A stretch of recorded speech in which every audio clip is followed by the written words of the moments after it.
షాద్ నగర్ వైపు ఉన్న మన స్వర్గసీమ వెంచర్లో ప్లాట్లు కొన్న వాళ్ళంతా సంతోషంగా ఉన్నారు. ఒక్కసారి విజిట్ చేయండి. ఈ షాప్స్ లో వర్క్ చేసే వాళ్ళ లాంగ్వేజ్ మాట్లాడతారు కదా, ఇంగ్లీష్ మాట్లాడడానికి కొంచెం కష్టపడుతున్నట్టు గమనించాను నేను కొన్ని వీడియోస్ లో.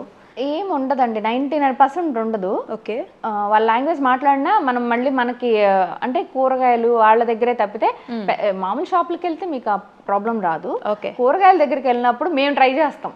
అంటే కొంచెం మనకు కూడా వాళ్ళ లాంగ్వేజ్ ఎన్ని సంవత్సరాలు ఉండి ఇప్పుడు నేను 20 years ఉన్నానండి. వాళ్ళ లాంగ్వేజ్ మహా అయితే ఏదో వెల్కమ్ ఇలాంటివి ఏదో చెప్తాను తప్పితే ఫ్లూయెంట్గా నేను మాట్లాడను. ఎందుకంటే నాకు అంత ఇప్పుడు మనకి ఛాన్స్ వస్తేనే నేర్చుకుంటాం. అంటే అవసరం, ఆ ఛాన్స్ కూడా కదా, అవసరం నేర్చుకుంటాం. మాకు అవసరం పడలే.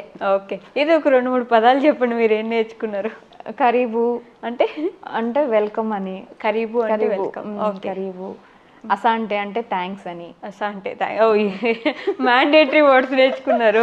అంటే ఇప్పుడు ఎవరైనా వచ్చే మామ అని నేను చాలా వీడియోలో సంపాదిస్తా.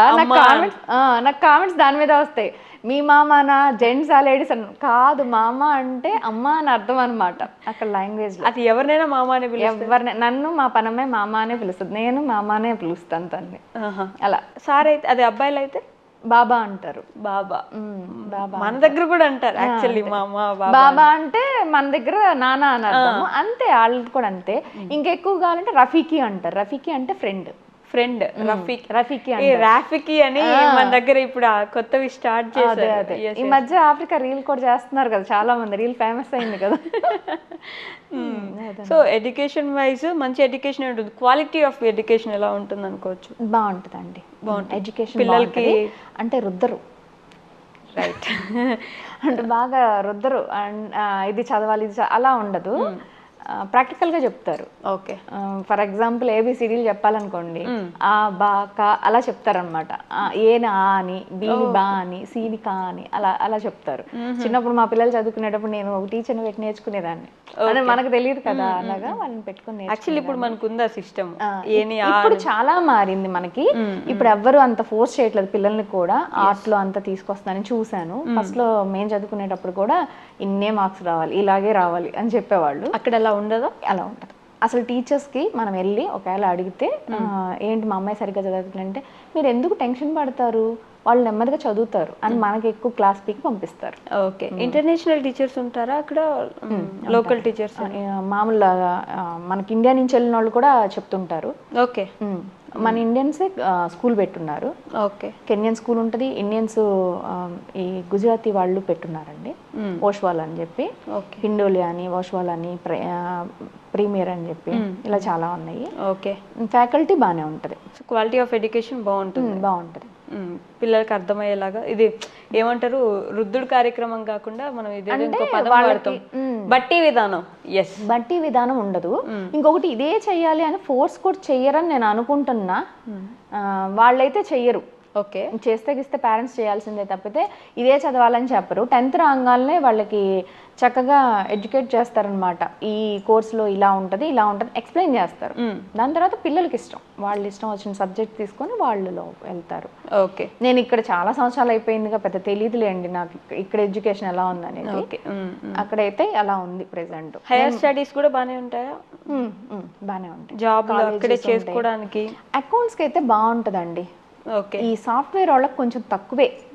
ఇప్పుడు కొంచెం పర్లేదు, కానీ ఒకప్పుడైతే సాఫ్ట్వేర్ వాళ్ళకి తక్కువే. మేము వెళ్ళిన కొత్తలో అయితే అసలు సాఫ్ట్వేర్ వాళ్ళు ఎక్కడ కనిపించాం. మా ఫ్రెండ్ సర్కిల్ ఎవరు ఉండేవాళ్ళు కదా, మార్కెటింగ్.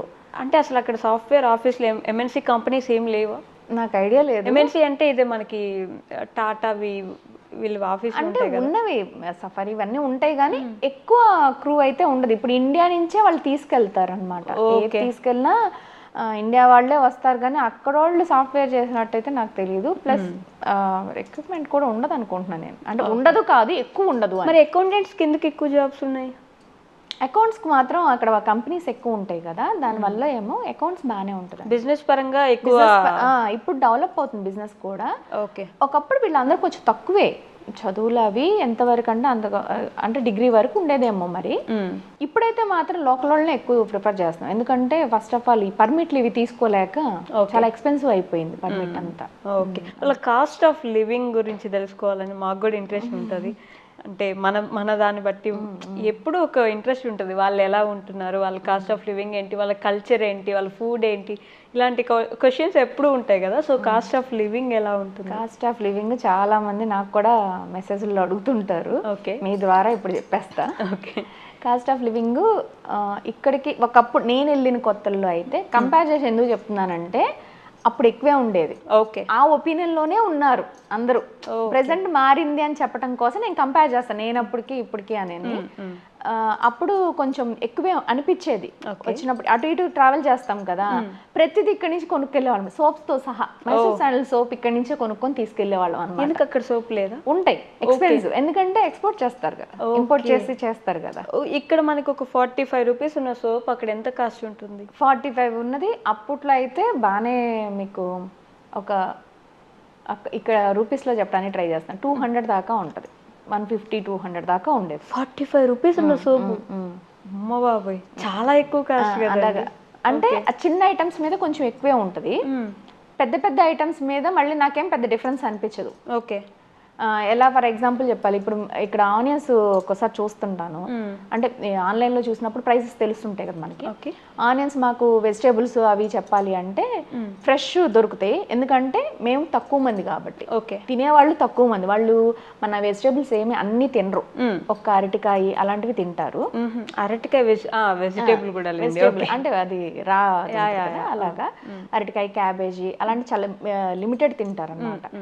మన వాళ్ళ కోసమే పండిస్తారు కాబట్టి అక్కడ ఫ్రెష్ మీకు ఇవి కెమికల్స్ వేసి పండించేవి ఉండవు. అక్కడ ఇండియన్స్ కోసం స్పెసిఫిక్ గా ఫార్మింగ్ చేస్తారు. ఓకే, అలా అందుకని అవి వాటి కాస్ట్ చాలా తక్కువే ఉంటది. ఫర్ ఎగ్జాంపుల్ ఆనియన్స్ ఇక్కడ ఒక స్టేజ్ లో 100 ఏమో ఉండింది కదా 1 కేజీ, అక్కడ కూడా అంతే 80 రూపీస్, 60 రూపీస్. మనకి పెరిగితే 100. అదేలేండి, అప్పుడు పెరిగినప్పుడు రేట్ చూసి చెప్తున్నాను. ప్రెసెంట్ మాకున్నది అయితే ఒక 60 రూపీస్, 70 రూపీస్ ఉంటుంది పర్ కిలో వెజిటేబుల్ లెక్క వస్తే. ఈ పప్పులు ఉప్పులు అయితే వాళ్ళు తెప్పిస్తారు కాబట్టి ఇక్కడ నుంచి, ఇండియా నుంచి డిఫరెంట్ ప్లేసెస్ నుంచి తెప్పిస్తారు కాబట్టి మీకు కొంచెం ఎక్స్పెన్సివే ఉంటాయి. ఇక్కడ 300 మినపప్పు, సారీ ఇక్కడ 150 ఏమో ఉంది కదా మినపప్పు అనుకుంటున్నా నేను, అక్కడ ఒక 300 ఉంటుంది. 300 అంటే ఒక డబుల్ ప్రైస్ ఉంటుందండి. ఇక్కడికి అక్కడ డబుల్ ప్రైస్ ఉంటుంది. డబుల్ ప్రైస్ జీతాలు ఉన్నప్పుడు డబుల్ ప్రైస్ జీతాలు కూడా బాగానే ఉంటాయి లెక్కన. మరి అంతే కదా, డబుల్ ప్రైస్ జీతాలు ఉన్నప్పుడు డబుల్ ప్రైస్ ఉంటాయి. మనకంటే వాళ్ళది వాల్యూ తక్కువ కదా, కరెన్సీ తక్కువ. అవును, 1.6 పడుతుంది మనకి. అంటే మనది ఎక్కువ 1 రూపీ, అంటే వాళ్ళు 1.6. ఓకే, తక్కువ ఉంటుంది కాబట్టి జీతం ఎక్కువ వస్తుంది, మరి ఖర్చు కూడా ఎక్కువ ఉంటుంది. అందుకే అన్నాను కదా స్టార్టింగ్ లో మీకు చెప్పాను, కంపల్సరీ మీరు మెడికల్ అడగాలి, ఇల్లు అడగాలి, అది స్కూల్ అడగాలి. సో హౌసెస్ ఎలా ఉంటాయి రెంట్స్? ప్రెసెంట్ మేము ఉండే హౌస్ రెంట్ అయితే పర్లేదు చెప్పండి, మేము ఆ కరెన్సీ లెక్కలోనే తీసుకుంటాం, మన కరెన్సీ వదిలేసి. అయితే ఒక మన కరెన్సీలో 60,000 ఉంటుంది. 60,000 షిల్లాంగ్స్ అంటారు కదా, షిల్లింగ్. ఓకే, అక్కడ ఎంత? షిల్లింగ్ అయితే 1,10,000 షిల్లింగ్. వినడానికి బాగాలేదండి, మందే బాగుంది కొంచెం. అదే 1.6 అంటున్నాను కదా, అలాగా డబల్ వేసుకోండి. ఇప్పుడు ఇలా అంటే ఇక్కడ 60 అండ్ 160, అదే 160 పడుతుంది. 1,60,000 రెంట్ ఒక ఇంటికి. ఎందుకు 20 years నుంచి ఉన్నారు కదా, ఓన్ హౌస్ ఎందుకు తీసుకోలేదు మీరు? యాక్చువల్గా ఎన్ని ఇయర్స్ ఉన్నా మేము ఇండియా వచ్చేయాలన్న ఆలోచనలోనే ఉంటాం. ఏ ఇయర్కి ఆ ఇయర్ అలాగే అనుకుంటాం. మామూలుగా ఫెసిలిటీ ఉందా మనకి ఓన్ హౌస్ తీసుకుంది? ఉంది అక్కడ నేటివిటీకి మనకి ఓన్ హౌస్. మా ఫ్రెండ్స్ చాలా మంది తీసుకొని ఉన్నారు ఓన్ హౌస్లు. మేము కూడా ఒక గోడౌన్ అలాగా అంటే బిజినెస్కి సంబంధించే కొన్నాం, కానీ హౌస్ దాకా అంటే ఎప్పటికప్పుడు అనే అనుకుంటాం. మా పిల్లలు చదువు ఫస్ట్ పిల్లలు పుట్టినాక వచ్చేద్దామని, తర్వాత మళ్ళీ అలా ఎప్పటికప్పుడు వచ్చేద్దామని ఆలోచన. కొనేస్తే ఎక్కడ ఉండిపోతాం అని కూడా భయం ఉంటుంది మనసులో. వీళ్ళకి ఇవి ఉంటాయా నేటివిటీకి ఇస్తారు కదా, వాటిని ఏమంటారు? పిఆర్లా, అదే సిటిజన్షిప్.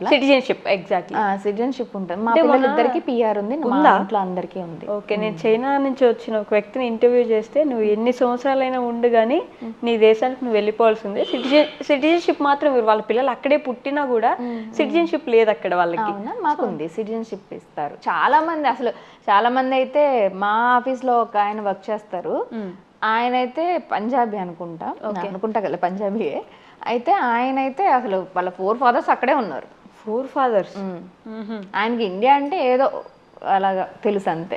ఓకే, అలా చాలా మంది సెటిల్ అయిపోయిన అన్నారు అక్కడే సెటిల్. అంటే దీనికి డిఫరెన్స్ ఉంది, citizenship different, PR different. PR ఉన్నోళ్ళు మేము ఇండియాకి కూడా రావచ్చు, ఇండియా మాకు పాస్పోర్ట్ మార్చాల్సిన అవసరం లేదు. ఓకే, మేము అక్కడికి వెళ్ళొచ్చు, ఇక్కడ ఉండొచ్చు, మేము ఇండియన్సే కానీ అక్కడ పిఆర్ పర్మనెంట్ రెసిడెన్స్ లాగా ఉంటాం అనమాట. సిటిజన్షిప్ తీసుకుంటే ఇంకా అది ఉండదు, ఇండియాకి రావాలంటే కంపల్సరీ మీరు పే చేసి మీరు అవుట్ ఆఫ్ ద కంట్రీ అనమాట. అలా. ఓకే, ఇప్పుడు మీకు సిటిజన్షిప్ ఉంది కదా మరి? నాది పిఆర్ ఉంది, పిల్లలకి కూడా పిఆరే. మేము సిటిజన్షిప్ తీసుకోలేదు. మేము ఎండ్ ఆఫ్ ది డే మేము ఇండియన్స్ ఇక్కడే ఉండాలి. ఫార్మింగ్ ఎలా ఉంటుంది? అంటే మన వ్యవసాయ పరిస్థితులు, వాళ్ళ వ్యవసాయ పరిస్థితులు ఏమైనా డిఫరెన్స్ ఉంటుందా టెక్నాలజీ వైజ్ కానీ మనం వాడేదానికి, అగ్రికల్చర్లో వాళ్ళు వాడేదానికి ఏంటి తేడా గమనించారు మీరు? టెక్నాలజీ అయితే మన వాళ్ళంత టెక్నాలజీ ఉండదు ఫస్ట్ ఆఫ్ ఆల్. నార్మల్ మనకి ఓల్డెన్ డేస్లో ఫార్మింగ్ ఎలా చేసేవాళ్ళు అలాగే, కాకపోతే ప్రెసెంట్ డ్రిప్పింగ్ సిస్టము, ఓకే, కొంచెం ట్రాక్టర్లతో దున్నటం అంతవరకు. ఇంతకుముందు నాగలితోనే దున్నే వాళ్ళ మొత్తం అంతే అలాగే చేసేవాళ్ళు అంట నాకు తెలీదు. ప్రెసెంట్ అయితే ట్రాక్టర్లతో నేను వెళ్ళినప్పుడు, నేను ఒక ఫామ్కి వెళ్ళి అడిగినప్పుడు వాళ్ళు ట్రాక్టర్లతో కొంచెం ఇది డ్రిప్పింగ్ సిస్టమ్ పెట్టి అలా డ్రిప్ ఇరిగేషన్ ఉంటుంది కదా, ఓకే, అలా పెట్టి చేశారు. ఈ వరి మెషిన్లు ఇవి మనకి ఇక్కడ వస్తాయి కదా. వరి ఇటు సైడ్ మా సైడ్ పండించడేమో, కొంచెం మేమున్న ప్లేస్లో పండించరు, కొంచెం దూరం ప్లేస్లో పండిస్తారు. ఓకే, ఏం పండిస్తారు అటు సైడ్ ఎక్కువగా? ఇక్కడ మొత్తం కెన్యా వైజ్ మొక్కజొన్న పండిస్తారు. మొక్కజొన్న, కసావా, అవకాడో. ఓకే, అవకాడో పండిస్తారు. అవకాడో కూడా ఉంటుంది. ఓకే, వరి చాలా తక్కువ. వరి నేనైతే చూడలేదండి. ఇండియా నుంచి ఎక్స్పోర్ట్ చేసుకుంటారా? రైస్ అయితే ఎక్స్పోర్ట్ చేస్తారు, ఒక ప్లేస్ లో ఎక్కడ పండిస్తారని కూడా తెలుసు, అంటే లోకల్ రైస్ కూడా ఉంటది. అది ఎక్కడ ఏంటనేది నాకు తెలియదులే కానీ అది మాత్రం ఈ మొక్కజొన్న, అవకాడో, ఇవన్నీ కసావా ఇవన్నీ బానే వాళ్ళ ఫుడ్డే. అది అవకాడో ప్రైస్ ఎంత ఉంటుంది అక్కడ? మనకి చాలా టూ కాస్ట్లీ అంటే మనకి అవకాడో ఫ్రూట్ ఉంటుంది. అవకాడో అయితే ఎంత, ఒక మీకు 5 రూపీస్ 10 రూపీస్ ఉంటుంది అంతే.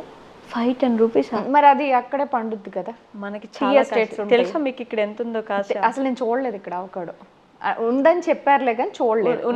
అంటే ఎక్కడ షాప్ దాకా వెళ్ళాం కదా, ఎంతసేపు మాకు తెచ్చి పెడితే తిని పెట్టారు ఆ కాలమే, కానీ ఇక్కడ మేము షాప్కి వెళ్ళి కూరగాయలు కొని వంట చేసే అంత ఉండదు కదా. సో ఇంకేమున్నాయి అక్కడ ఫార్మింగ్ లో? Only farming. పొటాటో బాగా చేస్తారు, ఆనియన్ బాగా పండిస్తారు, టమాటోలు కూడా మన వాళ్ళు కూడా చేస్తారు. ఇండియన్స్ కూడా, ఇండియన్స్ అక్కడ వచ్చి ఫార్మింగ్ చేసే వాళ్ళు, గుజరాతీలు పెద్దగా కొనుక్కొని, కొంచెం ల్యాండ్ తక్కువే, లీజ్ కాస్ట్ తక్కువ, ఎంత అని అడగొద్దు నాకు తెలియదు అందుకని లీజ్ కాస్ట్ తక్కువ అని తెలుసు. అంటే వీళ్ళు మాట్లాడుకుంటే, జెంట్స్ అందరూ మాట్లాడుకుంటుంటే వింటమే తప్పితే ఇవన్నీ. ఒకసారి నేను పర్సనల్గా ఒకసారి ఒక ఫార్మర్ దగ్గరికి వెళ్ళాను, ఓకే, వీడియో కోసం అని చెప్పి. అప్పుడు ఆయన చూసి, యాక్చువల్గా నాకు తెలిసిన నాలెడ్జి కెన్యా గురించి చాలా ఇంతే. ఓకే, ఈ వీడియోలు చేయటం వల్ల నేను ఇంకొకరికి చెప్పాలి కదా, నేను నేర్చుకొని చెప్పడం ఎక్కువైందనమాట. సో దానివల్ల ఇప్పుడు కొంచెం యాక్చువల్గా మీరు ఇందాక ఫస్ట్లో ఒక క్వశ్చన్ అడిగారు, అంటే బాగా స్లమ్ ఉంటుంది అంటారు కదా, అది ఇది అని. నేను నిజంగా ఈ వీడియోలు స్టార్ట్ చేసినాక స్లమ్లోకి వెళ్ళానండి. అంత ముందు నాకు స్లమ్, అసలు కెన్యాలో స్లమ్ ఉంటుంది అనే విషయం కూడా నాకు తెలియదు. ఓకే, సేమ్ మన ఇండియాలో మొత్తం ఇటు సైడ్ ఎంత బాగుంటాయో అటు సైడ్ అలా ఉంటాయండి. ఇటు సైడ్ ఒక స్లమ్ ఏరియా ఉంటుంది, చాలా మంది పనోళ్ళు అటు నుంచి వస్తారు. అంటే అక్కడ దాకా వెళ్ళాం కదా, తర్వాత ఇంకా చూపిద్దాము, అసలు లోపలికి వెళ్దాం అని. నేను కూడా ఈ వీడియోలు పుణ్యమా అంట, నిజంగా యూట్యూబ్ పుణ్యమా అంట, చాలా నేర్చుకున్నాను, చాలా చూసాను కూడా. నేను ఒక గిరిగీసుకొని కూర్చుంటాం కదా, అలా గిరిగీసుకొని కూర్చున్నాము కరోనా ముందు దాకా. ఓకే, కరోనా స్టార్ట్ అయినాక వీడియోలు స్టార్ట్ చేసినాక ఓ కెన్యా ఇంత ఉందా అని. అప్పుడు దాకా లోకల్ ట్రాన్స్పోర్ట్లో కూడా నేను ఎప్పుడు వెళ్ళలే. ఓకే, మాకు ఓన్ కార్లు ఉంటాయి ఎవరికి వాళ్ళకి, లేదంటే ఆఫీసెస్ ఉంది కార్లు. ఓకే, సో ట్రాన్స్పోర్ట్ సిస్టమ్ ఎలా ఉంటుంది మనకి? కార్లు ఒకటి, మెట్రో, బైక్స్, సైకిల్ ఇట్లా ఉంటాయి కదా, అక్కడ ఏమేమి ఉంటాయి, ఎంతవరకు ఉంటుంది? మెట్రో ఉండదు. మెట్రో లేదు. ప్రెసెంట్ అది ఎక్స్ప్రెస్ వే అని చెప్పి కొత్తగా చైనీస్ వాళ్ళు వేసారనమాట. చైనా వాళ్ళు వేసారు. ఓకే, అది ఉంటది ట్రాఫిక్ కంట్రోల్ చేయడానికి, మనకి హైవే లాగా అలాగే. ఓకే, దానికి ఒక్కటే టోల్ గేట్ ఉంటది. ఇంకొకటి చెప్పాలి, ఇక్కడ మనకి ఒక ఊరు నుంచి ఇంకొక ఊరికి వెళ్ళేటప్పుడు టోల్ గేట్లు పడతాయి, అక్కడ ఉండదు. అక్కడ ఫ్రీగా వెళ్ళిపోవచ్చు. టోల్ చార్జెస్, రోడ్ చార్జెస్ ఏమి ఉండవు. రోడ్ చార్జెస్ ఉండవు. దీనికి మాత్రం ఇప్పుడు ఎక్స్ప్రెస్ వే వేసారు. ఒక 3 years అవుతున్నట్టు 3 years ఐఎమ్ నాట్ రాంగ్ అంతే. ఓకే. దానికి మాత్రమే ఛార్జ్ ఉంటుంది. ఒక ప్లేస్ నుంచి ఫస్ట్ నుంచి ఇంకో ప్లేస్ మనకు మెట్రో లాగే ఉంటుంది, కాకపోతే ట్రైన్లు ఏం కాదు, జస్ట్ ఆ వే అనమాట. అసలు ట్రైన్సే లేవు పూర్తి. ట్రైన్ ఉంటుంది ఇక్కడ నుంచి ఒక ప్లేస్, అది మామూలు ట్రైన్స్ మనకు లోకల్ ట్రైన్ కాదు, మామూలు ఒక ప్లేస్ నుంచి ఇప్పుడు ముంబాసా అన్నారు, ఓకే, అలా ఉంటుంది. గుడ్ సిస్టమ్ ఉంటుంది, అలా గూడ్స్ సిస్టమ్ ఉంది. ఎక్కువ కాదు అంటే చాలా ప్లేసులకి ఇలాగ మనకి వెళ్ళిపోవటానికి విజయవాడ గుంటూరు అలా ఏముండదు, ఒక ప్లేస్ నుంచి ఇంకో ప్లేస్కి అంతే. ఓకే, అంతే. అది ఈ మధ్య కాలంలో అది కూడా చైనా వాళ్ళే వేశారు. అది లోకల్ ట్రాన్స్పోర్ట్ అయితే వాళ్ళు బైసికల్స్ మామూలుగా వాడతారండి, అంటే రోడ్డు మీదకి చాలా తక్కువ, ట్రాఫిక్ చాలా డిసిప్లిన్గా వెళ్తుంది. ఎందుకంటే కార్లకు ఒకవే బండ్లకు ఒకవే ఉంటుంది. బండ్లు కూడా ఈ జస్ట్ స్విగ్గీ వాళ్ళు మాత్రమే. ఓకే. ఇంకొకటి రైడర్స్ ఉంటారు కదా మనకి తీసుకెళ్తారు, అలాగా అంతే. నార్మల్ వాళ్ళు చాలా తక్కువ, బళ్ళు చాలా తక్కువ, ఓన్లీ కార్లు. మొటాటాస్ అంటారు, అది మన మినీ వ్యాన్ లాగా ఉంటుంది అన్నమాట. ఓకే, అందరికి కార్లు ఉన్నాయి. 99% కార్ ఉంటుందండి. ఓకే. ఇంకా లేకపోయినా ఆఫీస్ ఇవ్వాలి, must and should car transport office provide చేస్తుంది, చెయ్యాలి. ఓకే. లేకపోతే కష్టం. కార్ కాస్ట్ తక్కువ ఉంటుంది అక్కడ? కాస్ట్ తక్కువ ఉంటుందని కాదు, మెయిన్ అది కామన్గా తీసుకుంటారనమాట కారు. ఇంకా మిగతా వెహికల్స్ అన్నీ ఇప్పుడు బైక్లు ఇవన్నీ కొంచెం రిస్క్ ఎక్కువ చేయలేరు. ఎందుకు? ట్రాఫిక్ కూడా చాలా డిసిప్లైన్డ్ గా పోతుంది, నీట్ గా ఉంటుంది. కార్లు చాలా కార్లు ఉన్నప్పుడు మీకు ఏమైపోద్ది అంటే కారు బండి ఉన్నప్పుడు ఓకే, అది వే బాగానే ఉంటుంది, వాళ్ళు వస్తున్నారులే అని చూసుకుంటారు. ఇప్పుడు కార్లు ఒకటే వేలో వెళ్తున్నప్పుడు బండి ఎక్కడో 1-2 ఉన్నప్పుడు మీకు అది రిస్క్ ఎక్కువ కదా. ఓకే. ఇప్పుడు కొంచెం కేబుల్ కనెక్షన్స్ ఇచ్చేవాళ్ళు అలాంటి వాళ్ళకి బండ్లు ఇస్తారు. ఓకే. అంతేగాని మెయిన్ జాబ్స్లో ఉన్న వాళ్ళకైతే చాలా తక్కువ కార్లే ఎక్కువ వాడతారు నాకు తెలిసినంత వరకు. మన ఇండియన్ టీవీ సీరియల్స్ సినిమాలు అన్నీ వస్తాయి. సినిమాలు వేస్తారు. వెళ్ళిన కొత్తలో అయితే అసలు ఏం వచ్చేవి కాదు. నాకు బాగా గుర్తు, నాకు పెళ్ళైన కొత్తల్లో రికార్డెడ్ కేబుల్ అని ఉండేదన్నమాట ఉగాండాలో. రికార్డెడ్ ప్రోగ్రామ్ వేసేవాళ్ళు. ఎలాగా ఒక సీరియల్, నేను అసలే సీరియల్స్ చూడను, ఒకటే సీరియల్ ని సాయంత్రం వరకు, అంటే ఇంకా మాట్లాడే మనుషులు ఉండరు, ఏముండదు, ఫోన్ ఉండదు, ఇంటర్నెట్ లేదు. ఇప్పుడు ఇంటర్నెట్ ఇప్పుడు వచ్చింది కదా, మనకే ఇప్పుడు వచ్చిందంటే వాళ్ళకి అసలు ఉండదు కదా. ఓకే. అలాగా అప్పుడు కొంచెం కష్టపడ్డాం, కానీ ఇప్పుడు అసలు అన్నీ ఉన్నాయి, నెట్ఫ్లిక్స్ అన్నీ మొత్తం, ఆహా, మా ఇంట్లో అన్నీ నడుస్తాయి, అన్నీ వస్తున్నాయి. మనకి ఇక్కడ ఏం వస్తున్నాయో సినిమాలు కూడా మీకంటే ముందు మేము చూస్తాం సినిమాని, ఎందుకంటే మాకు రిలీజ్ అవుద్ది కదా, ఫస్ట్ రిలీజ్ అవుతుంది, బాక్స్ మాకు ముందు వస్తుంది, అందుకని మేము ముందు చూస్తాం. నేను 2-3 వీడియోస్ అలా పెడితే కూడా చాలా మంది నవ్వారు, మాకంటే ముందు మీరే చూసేస్తున్నారంటే. అవును, మీకంటే ముందు మేమే చూసేస్తున్నాం. సినిమా థియేటర్స్ ఉన్నాయి, మన తెలుగు సినిమాలు వేసే థియేటర్స్ ఉన్నాయి. ఓకే. ఎక్కువ అంటే తెలుగు వెయ్యర్లేండి, మన వాళ్ళు తీసుకొచ్చి వేస్తారు బాక్స్లు. అవి హిందీకి బాగుంటాయి, హిందీ ఇంగ్లీషు. ఓకే, అవి బాగా ఎక్కువ వేస్తారు. తెలుగు కొంచెం తెలుగు అసలు వెయ్యరు. అవునా? అంటే మన వాళ్ళు తీసుకొచ్చేయాల్సిందే, మంచి పెద్ద సినిమాలు, ఫేమస్ సినిమాలు అలాంటివి తీసుకొచ్చేస్తారు అనమాట. టికెట్ కాస్ట్ కూడా చాలా ఎక్కువ ఉంటుంది. అవునా? ఎంత ఉంటుంది? మీరు లక్ష్యం చెప్పకండి ప్లీజ్. అంత ఉండదులేండి, అంతుంటే సినిమాలకు వెళ్ళరు కదా అసలు. ఒక 1000 ఉంటుంది. ఒక 1000 పర్ టికెట్. కానీ పాప్కార్న్ ప్రైస్ తక్కువ.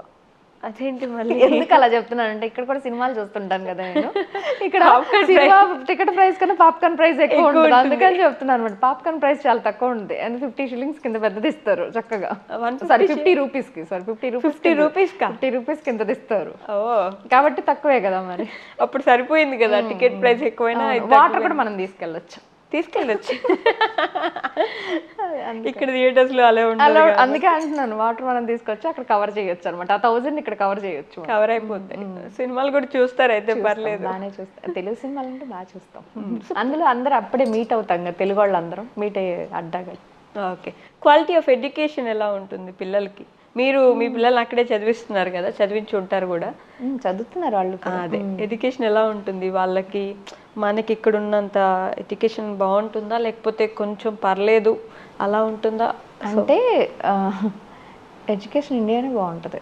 ఇండియానే బాగుంటుంది అంటే నా ఒపీనియన్, అందరిది నేను చెప్పను, ఎందుకంటే ఇది కామన్ ఒపీనియన్ కాదు, నేను చూసిన దాన్ని బట్టి చెప్తున్నాను. ఓకే. ఇక్కడే బాగుంటుంది, అక్కడ కూడా ఎడ్యుకేషన్ బాగానే ఉంటుంది. చెప్పాను కదా, రుద్దరు ఇక్కడ ఏంటంటే పిల్లలు 8th క్లాస్ నుంచి వాళ్ళు ఏం అవ్వాలో ముందే చెప్పేస్తారు. మేము డాక్టర్ అవ్వాలి, ఇంజనీర్ అవ్వాలి, ఈ రెండే చెప్తారు ముందు. ఎప్పుడో లీస్ట్ ప్రయారిటీ అకౌంటెంట్ చెప్తారు. మా పెద్ద పాప అకౌంటెంట్ చదవాలంటే అదే టాపిక్ అనమాట. ఓకే. ఎవరికైనా ఏం చదువుతున్నావు అంటే అకౌంట్స్ అంటే అకౌంట్స్ అని చూస్తారు అనమాట. అది అందుకని ఇప్పుడు మన వాళ్ళు చార్టెడ్ అకౌంటెంట్ చదువుతున్నారు కదా బాగానే, కాకపోతే చాలా అంటే కష్టపడి. నేను కామనైజ్ చేసి చెప్పట్లేదు, మా రిలేటివ్స్ లో చూసి చెప్తున్నా అనమాట. నాకు బయటికి వెళ్ళి అంత ఉండదు కదా. ఓకే. మనకి మన రిలేటివ్స్ లో ఏం టాక్ వస్తుందో అదే టాక్ అనుకుంటాము.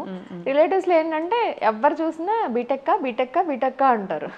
బీకామ్ ఏసీసీ అన్నా కానీ ఆహా అంటే పడదని కాదు, ఏంటి అని అడిగే స్టేజ్ లో ఉంటాం అనమాట. కానీ దానికి కూడా మంచిగా కాలేజీలు ఉన్నాయి ఇక్కడ కూడా. ఇక్కడ కూడా చదువుతున్నారు యాక్చువల్లీ చాలా మందికి. చార్టెడ్ అకౌంటెంట్ సిఏ చదువుతున్నా అనే వాళ్ళు. సిఏ వేరు కదా మళ్ళీ, బీకామ్ ఏసీసీఏ వేరు.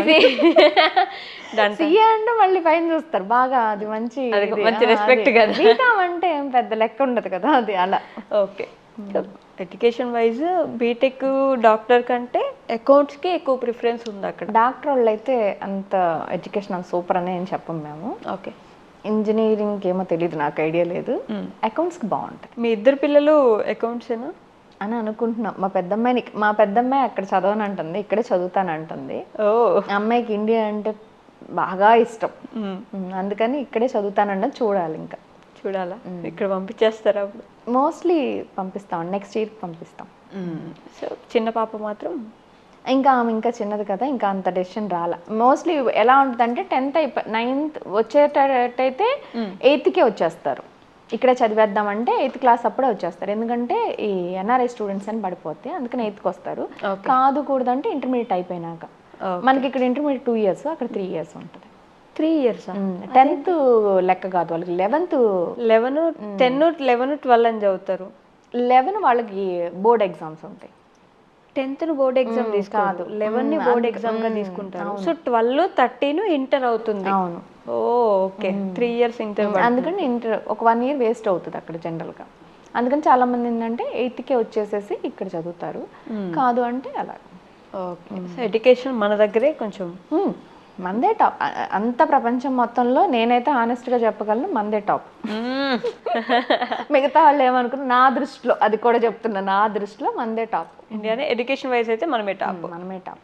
కొంచెం వృద్ధైనా సరే బాగానే చదివిస్తారు మన వాళ్ళు. ఇంకా అసలు చెప్పొద్దు, మన వాళ్ళు ఎడ్యుకేషన్ ఈవెన్ యూకే యూఎస్ల కన్నా నా ఫీలింగ్ మన వాళ్ళే టాప్ అని నేను ఫీల్ అవుతా. ఓకే.